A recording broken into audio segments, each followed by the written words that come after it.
পারি না। যদি হাঁটতে পারতাম, যদি দুইটা পা থাকতো। যার পা আছে সে সাইকেলওয়ালাদেরকে দেখে আফসোস করে, ইস আমার যদি একটা সাইকেল থাকতো তাহলে তার হাঁটা লাগতো না, সাইকেল দিয়ে বাজারে যেতাম।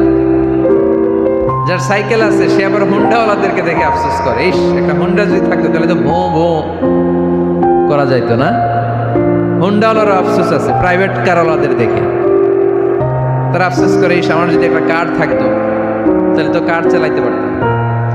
যাদের প্রাইভেট কার এদেরও আফসোস আছে, ইস আমার যদি একটা হেলিকপ্টার যদি থাকতো তাহলে তো উড়াল মারতে পারতাম, ঠিক কিনা?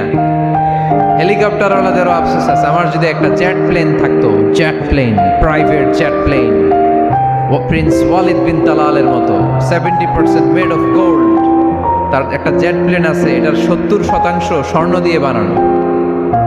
তার মানে চাওয়ার কোনো শেষ আছে নাই। সুখ শান্তি যদি চান অলওয়েজ পড়বেন আলহামদুলিল্লাহ।